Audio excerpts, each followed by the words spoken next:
Bismillahirrahmanirrahim. Assalamualaikum warahmatullahi wabarakatuh. Waalaikumsalam warahmatullahi wabarakatuh. Alhamdulillahilladzi khalaqas samawati wal ardh wa ja'ala az-zulumati wan nur. Summa alladzina kafaru bi rabbihim ya'dilun. Asyhadu an la ilaha illallah wahdahu la syarika lah wa asyhadu anna Muhammadan 'abduhu wa rasuluh sallallahu alaihi wasallam ala nabiyya ba'da. Allahumma salli ala Muhammad wa ala ali Muhammad. Allahumma rabbi ishrah li sadri wa yassir li amri wa hlul 'uqdatam min lisani yafqahu qawli. Rabbi a'udzu bika min hamazatis syayatin wa a'udzu bika rabbi an yahdurun. Amin ya rabbal alamin. Qala Allah Ta'ala fil Qur'anil Karim, na'udzu billahi minasy syaithanir rajim. Bismillahirrahmanirrahim. Qala rabbi bima aghwaytani la uzayyinanna lahum fil ardh wa la ughwiyannahum ajma'in illa ibadaka minhumul mukhlasin. Shadaqallahu azim. Kita berlindung kepada Allah daripada godaan syaitan yang terkutuk dengan nama Allah yang Maha Pengasih lagi Maha Penyayang. Iblis berkata, "Ya Tuhanku, oleh sebab Engkau telah memutuskan bahwa aku ini sesat, pasti aku akan menjadikan mereka memandang baik perbuatan maksiat di muka bumi. Dan pasti aku akan menyesatkan mereka semuanya, kecuali hamba-hamba Engkau yang ikhlas di antara mereka." Maha benar Allah dengan segala firman-Nya. Al-Quran Surah Al-Hijr ayat 39 sampai dengan ayat 40. Bapak-bapak, ibu-ibu, saudara-saudara kaum muslimin dan muslimah, jamaah sholat maghrib Masjid Raya Pasar Gadang yang dirahmati Allah. Pertama dan utama sekali, marilah kita semua menyampaikan rasa puji dan syukur kehadirat Allah Subhanahu wa Ta'ala, karena malam hari ini Allah masih berkenan melimpahkan rahmat, nikmat dan karunia-Nya kepada kita. Alhamdulillah, Allah telah memberikan nikmat iman dan nikmat sehat,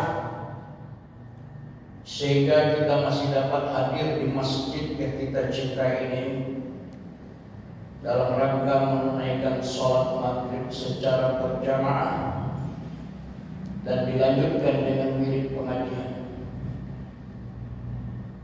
Mudah-mudahan sholat yang kita kerjakan tadi diterima Allah dan dibalasnya dengan pahala yang berlipat ganda.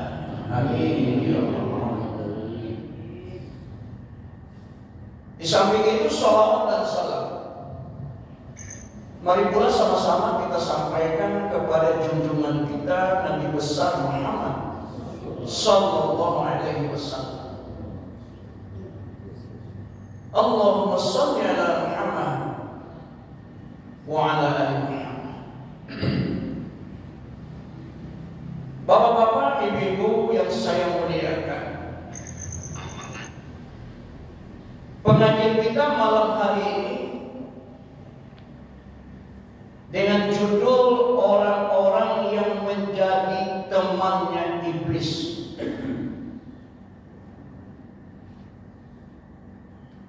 Kenapa judul ini kita bahas malam hari ini, Bapak Ibu? Karena iblis ini pernah bersumpah di hadapan Allah. Iblis itu pernah bersumpah di hadapan Allah bahwa dia akan menyesatkan kita ini semua.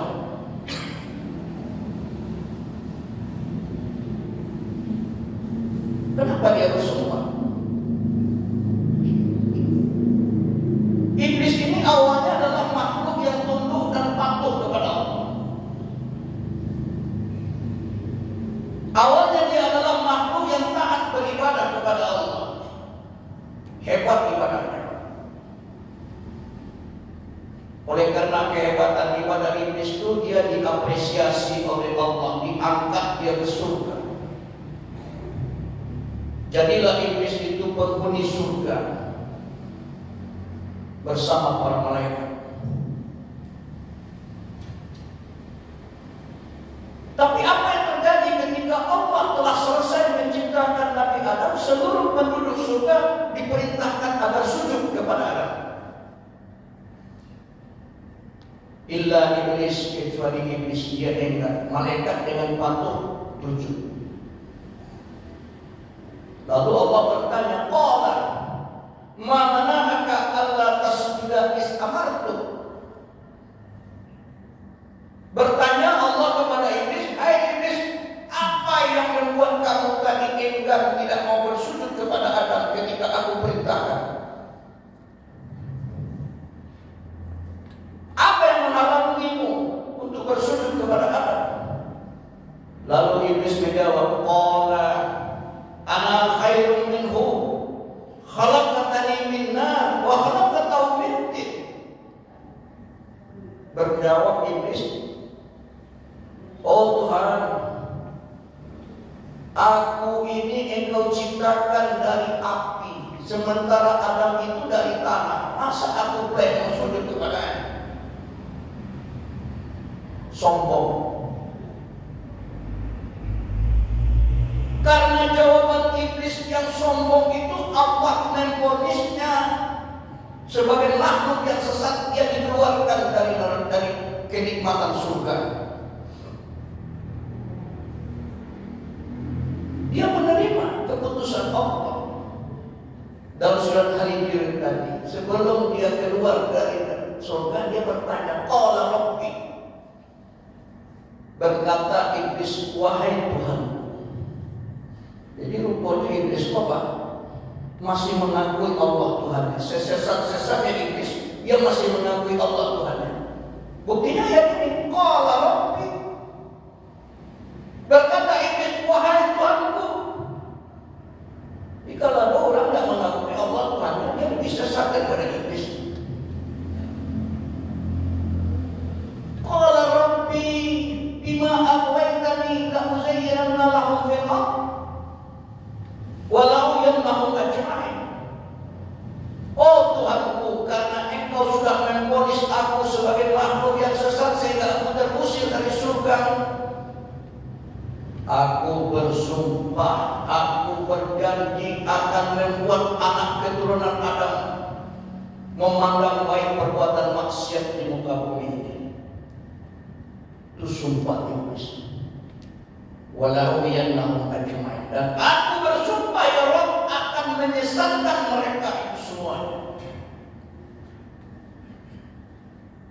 illa kecuali ibadaka minhumul mukhlasin, kecuali hamba-hamba engkau yang mukhlis, yang ikhlas di antara mereka. Jadi iblis itu bersumpah ingin menyesatkan kita, kan? Ingin mencari temannya di neraka nanti. Lalu siapa yang menjadi teman iblis itu? Rasulullah SAW pernah bertanya kepada iblis. Iblis, kata Nabi, berapakah teman-temanmu di antara umatku? Berapa orangkah di antara teman-temanmu dari umatku?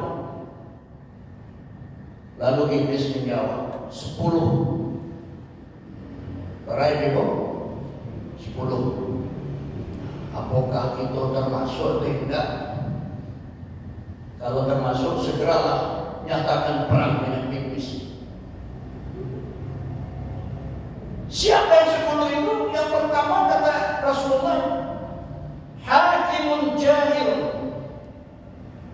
hakim yang zalim, hakim yang nakal, hakim yang curang, hakim yang tidak adil. Di dalam Al-Quran Allah perintahkan kita, wa idza hakamtum bainan nas an tahkumu bil adl.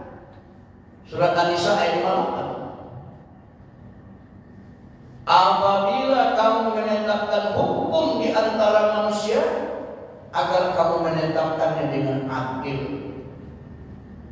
Ini banyak pengadilan susah mencari keadilan.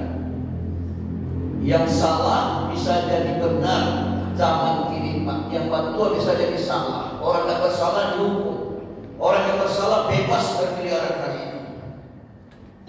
Hati-hati. Profesi hakim itu profesi yang mulia, maka disebut hakim yang mulia. Disebut. Tapi kalau ini macam-macam, menjadi temannya iblis nanti di neraka, bermesraan dengan iblis nanti di neraka. Nah, hakim itu tidak saja di pengadilan. Kita pun di tengah masyarakat juga sering menjadi hakim. Pak RT, Pak RW itu hakim. Ketika warganya Pak RT harus adil, Pak RW harus adil menyelesaikan persoalan di antara warga kita, di antara masyarakat kita. Hakimun jahilun, juga imamun adilun, imam yang adil, pemimpin yang adil. Hati-hati. Ya bukan berarti kalau begitu saya sekarang profesi saya hakim harus berhenti saya jadi hakim. Jangan berhenti jadi hakim. Kalau hakim itu adil, itu adalah safarul jannah, jalan ke surga. Ya nggak boleh kan hakimnya nakal, hakimnya zalim. Maju tak gentar, membela yang bayar, kata almarhum Zainuddin MZ. Ya, itu hari ini. Yang kedua, kata Nabi, temannya iblis itu tajirun khainun, pedagang yang berkhianat, pedagang yang berdusta, pedagang mengkhianati pembelinya, pedagang yang mendustai pembelinya. Timbangannya tidak jujur, takarannya tidak jujur, barangnya tidak asli, dikatakan asli, modalnya ditipu.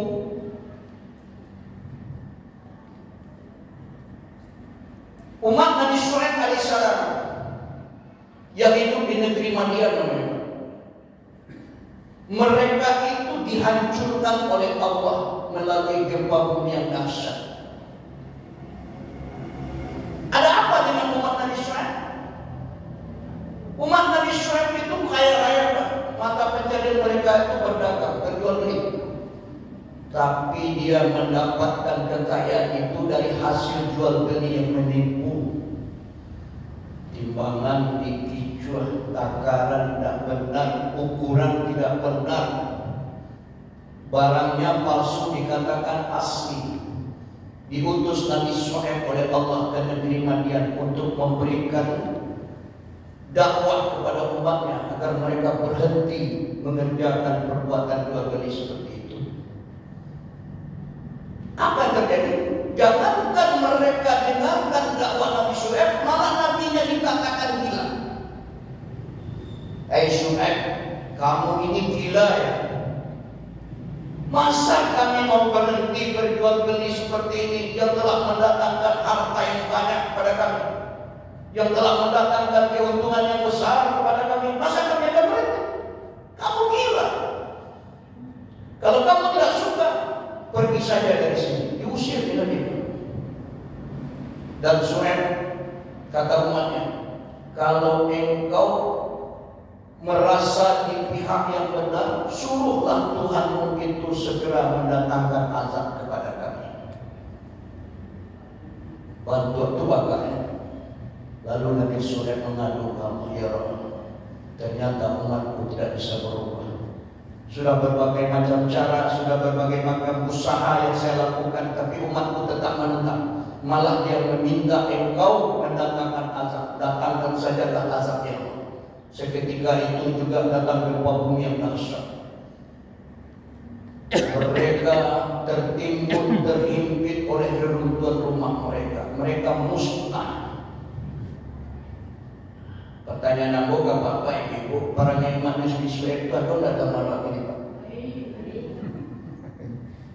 Siap-siap menjadi teman iblis nanti di neraka. 2009 gempa bumi di Padang di Sumatera Barat. Yang hancur apa Pak? Pasar hancur Pak. Tempat-tempat pengkreditan hancur. Bahkan di pasar ketipu itu, Ambo sendiri merasa 2 kali langsung dipaksa sekilo ditimbang di rumah 7 on Sorobo. Padahal sekilo itu harusnya 10 on. Mengisi minyak, dulu kita mengisi BBM Pak, banyak tak jujur kita caranya. Kalau kini sudah digital, payah ini. Kalau dulu ada SPBU di Padang Bapak ini, sangat awak diambilnya jalan sekolah. Awak meterannya Suarsiku, awak misi Suarsiku. Sementara jalan di situ diambilnya becak. Aku heran kenapa? Ada apa ini? Sekali kami, 2 kali kami awak dek seorang tu payah menyuruh kawan lain. Suruh kawan menyuruh pun aja. Ternyata awak tadi 5.000, isinya 10.000. Sebab meteran sama situ. Tambahlah nanti berdampingan bermesraan dengan iblis di neraka. Dia makan kepada anak makanan yang haram. Hasil jual beli menipu itu sudah memedia hadis sudah nonton enggak, saya akan tunjuk Pak. Kenapa? Sumber rezekinya berasal dari sumber rezeki yang haram. Itu namanya pedagang yang berkhianat kepada pembeli, kepada pelanggannya. 2. Yang ketiga, teman iblis itu kata Nabi,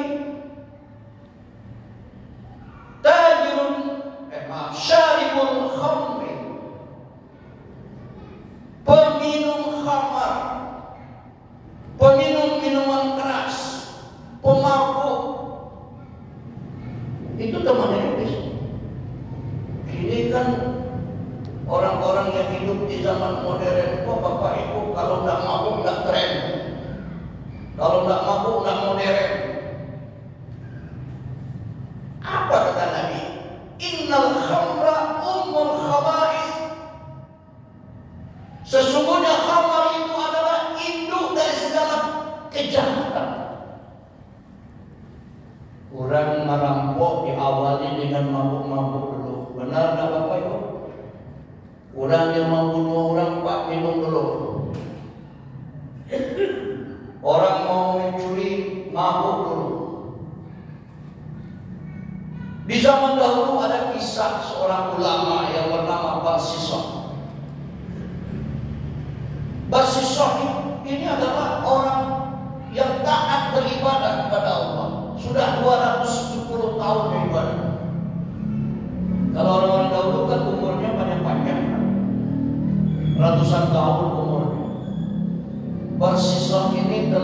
beribadah kepada Allah selama 210 tahun. Datanglah iblis ke tempat Barsisah biasa beribadah, menyamar sebagai orang yang soleh, melamar sebagai ulama.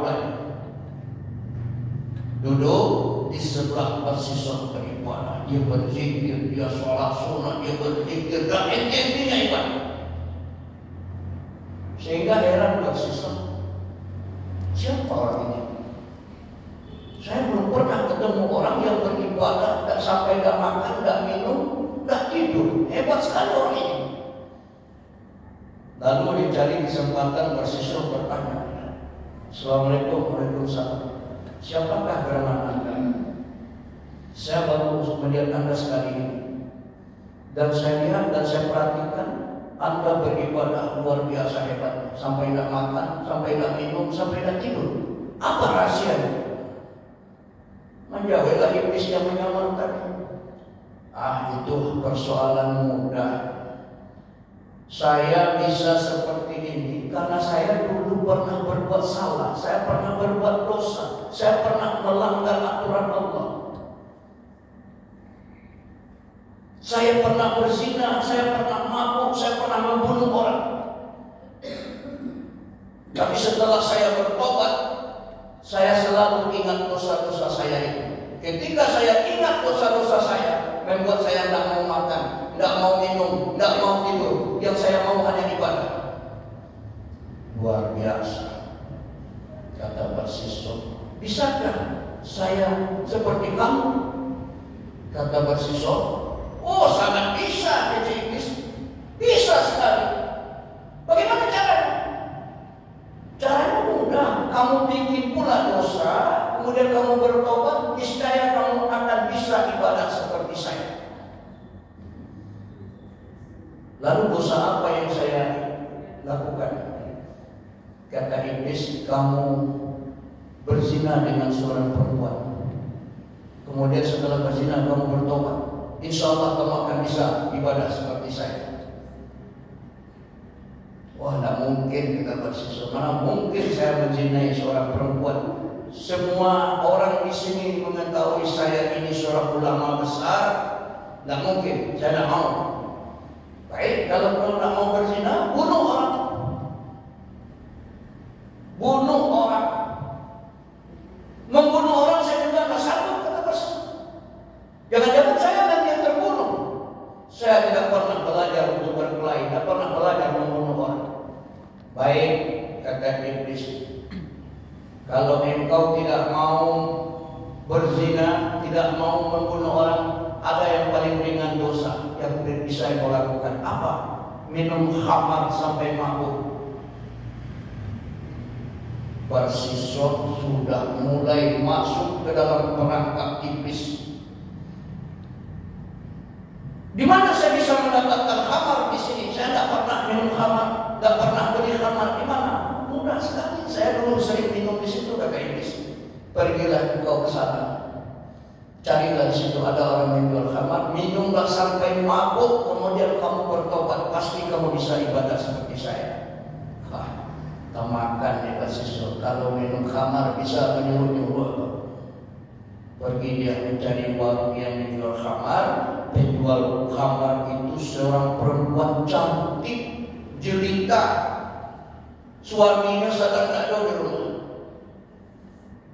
Dimintalah khamar oleh Barsisah, makin diminum makin enak, makin hilang keseimbangan. Perempuan yang menjual khamar itu makin dilihat makin cantik, makin menawan.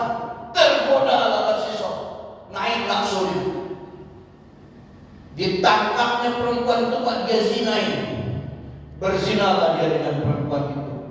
Sedang menzinai perempuan itu pulang suaminya.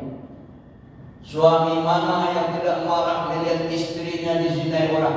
Dia ambilnya pisaunya dari suami perempuan itu, dia tusukkan pada Barsisah, dan tangkap oleh Barsisah, dia balas, dia tusukkan kepada suami perempuan penjual arak, penjual khamar. Akhirnya mati. Ayat dan PO simpulkan Pak, Barsisah yang tadi menolak berzina, menolak, membunuh orang, dia pilih meminum khamar, meminum minuman keras. Akhirnya semua permintaan iblis itu dilaksanakan di depan siswa. Innal khamra ummul khawais. Sesungguhnya khamar itu induk daripada segala kejahatan. Dah bahaya tu. Nah, itu temannya iblis. Kalau pemuda-pemuda anak-anak kita yang masih juga kecanduan khamar, narkotika dan sebagainya, segeralah bertobat kepada Allah. Kalau tidak menjadi teman iblis nanti di neraka. Yang kelima, yang menjadi teman iblis itu kata Nabi, al-qattatu, tukang fitnah. Tukang fitnah. Ini ada dulu tukang fitnah. Tidak tukang lemari saja dulu, ada tukang di rumah saya, tukang fitnah juga ada. Dia menceritakan, membawa berita, dia sebarkan kemana-mana dengan tujuan supaya orang yang dia ceritakan itu mendapat malu. Apa bedanya fitnah dengan ghibah, Bapak Ibu, dengan gunjing abidah? Kalau ghibah, gunjing, yang diceritakan itu fakta sesuai dengan kenyataan. Misalnya dia ceritakan siapa begitu begini-begini, ya sesuai dengan itu. Sementara fitnah ceritanya dikarang-karang. Dan didangan gelek, kecil siapa itu malu, itu kerajon ini pegang, padahal dia tidak ada. Itu fitnah. Mengarang-arang cerita supaya orang yang diceritakan itu mendapat malu. Di dalam Al-Quran Allah katakan, wal fitnatu asyaddu minal qasdi. Fitnah itu lebih kejam dari pembunuhan. Ya Pak.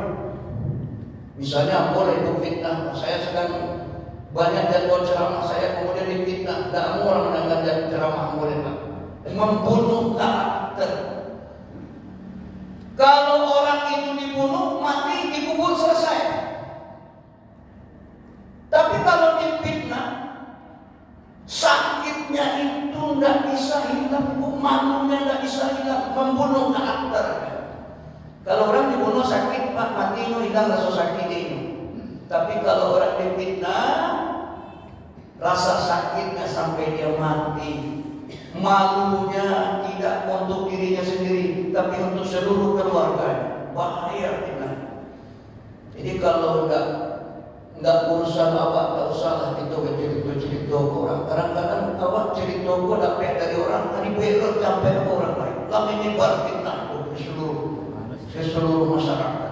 Dosanya tidak tanggung-tanggung, berteman dengan iblis nanti di dalam neraka.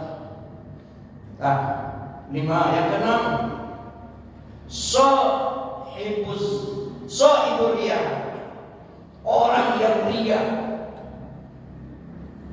Riya dalam beribadah, riya artinya suka pamer. Ini yang banyak umat Islam Bapak Ibu terjerumus kepada ibadah yang riya dengan adanya media sosial, dengan adanya macam-macam. Ibadah dipublikasikan. Ya media sosial ini bagus, diambil positifnya, jangan negatifnya. Awak sholat duha, lalu bikin status di Facebook, alhamdulillah sudah selesai pagi ini sholat duha. Untuk apa? Kalau dia tahajud malam bikin status lagi, alhamdulillah, alangkah tenangnya rasa hati setelah tahajud tadi malam. Ria. Atau grup WhatsApp, kalau yang tahajud malam ribut grup WhatsApp. Tapi positifnya dua-dua awak tanya kau jadi. Tapi ria, tahajud. Untuk apa? Yang akan menilai ibadah kita itu Allah, bukan manusia. Ria. Ada juga orang di muka kawan-kawannya menguat cuma mengantuk ibu. Iya.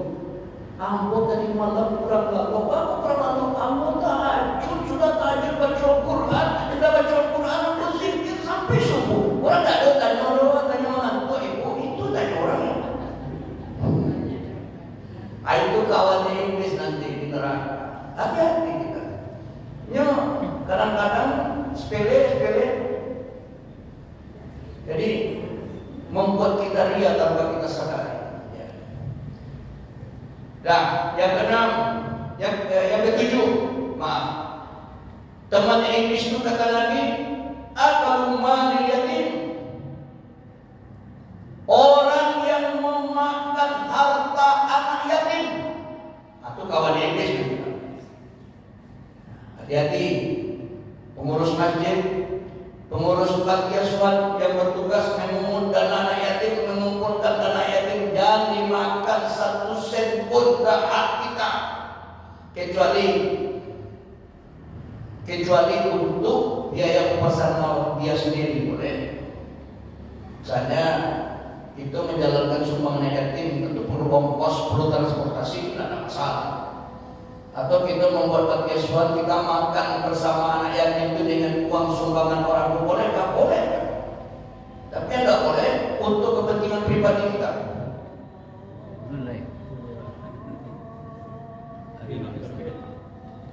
Jauh. Ya. Jadi banyak-banyak orang. Hati-hati Bapak. Orang hari ini mencari kekayaan, mencari harta, mengkambing hitamkan anak yatim. Di SDDU, di terminal, di mana saja. Semua anak yatim. Hati-hati. Atau kita sendiri, suaminya meninggal, anak yang ditinggalkan suami itu statusnya anak yatim. Hati-hati, jangan dimakan hartanya. Apalagi kalau suaminya beramanah, berwasiat. Adinda, kalau nanti saya meninggal dunia, udah atau mendepositokan uang di bank sebanyak 100 juta atau 200 juta, tolong nanti dipergunakan untuk biaya pendidikan anak kita. 1 miliar deposito ditinggalkan suaminya untuk biaya pendidikan anaknya sampai nanti tamat kuliah.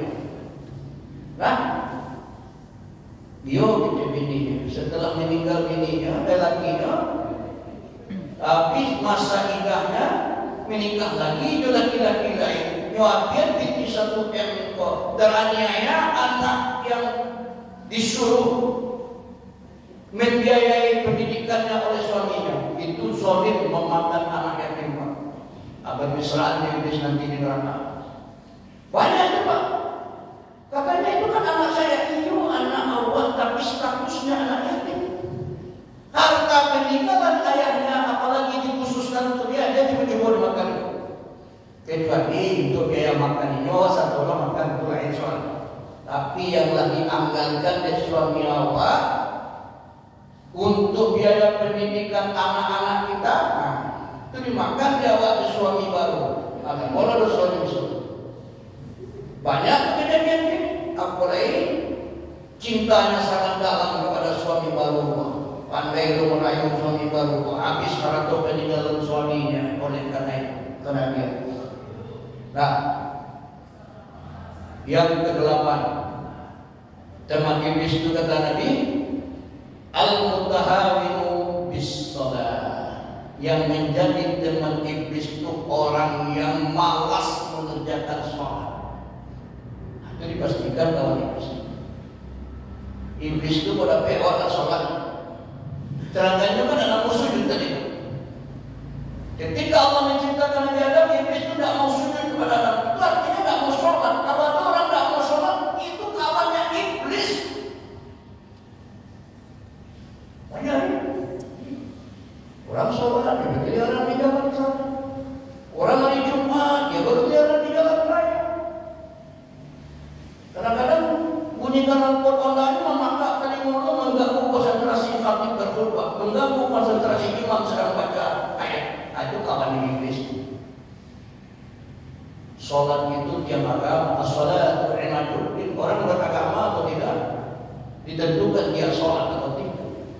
Siapa yang mendirikannya berarti dia telah meninggalkan agamanya. Siapa yang meninggalkannya dia sudah merobohkan agamanya.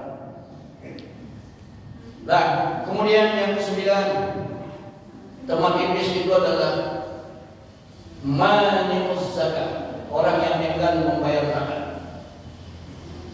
Enggan artinya tidak mau kalau dia sudah hartanya sudah sampai senisab, sudah wajib zakat. Nah, itu hati-hati.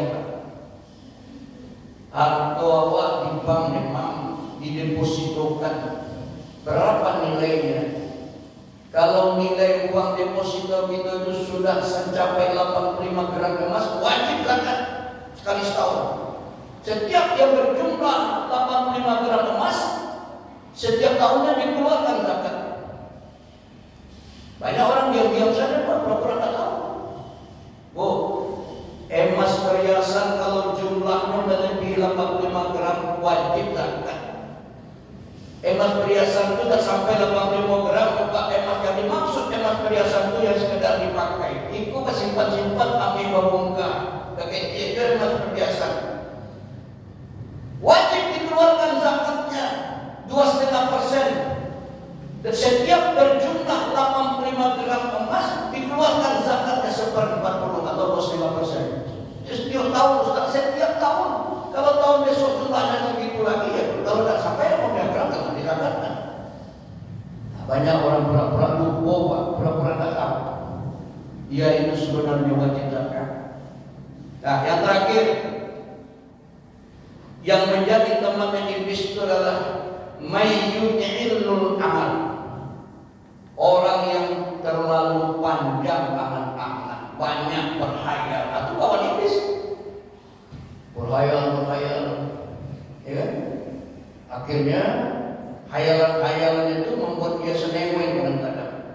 Dia berhayal jadi orang kaya, dia berhayal jadi begini begitu, akhirnya tidak sampai stres. Sudah stres, akhirnya kecil iblis. Nah itu loh, daripada mati orang bunuh saja diri, akhirnya bunuh diri karena panjang angan-angan. Bapak Ibu yang saya muliakan, inilah yang dapat saya sampaikan pada kesempatan yang berbahagia ini. Mudah-mudahan apa yang saya sampaikan ini dapat kita jadikan pedoman, sehingga kita terhindar daripada yang menjadi teman iblis.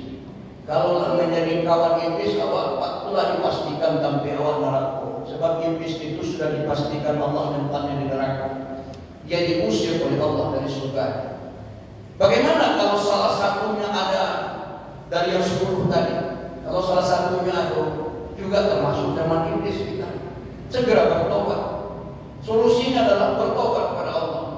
Jangan kita biarkan dari 10 yang saya sampaikan tadi, misalnya ada salah satu jawab, segera bertobat kepada Allah. Karena itu tujuan kita mengaji. Mengaji bukan menjadi kesalahan seseorang, tidak. Mengaji adalah untuk memperbaiki amalan kita, memperbaiki tingkah laku kita, sehingga selamat hidup kita dunia dan akhirat. Banyak maaf. Billahi taufiq wal hidayah. Assalamualaikum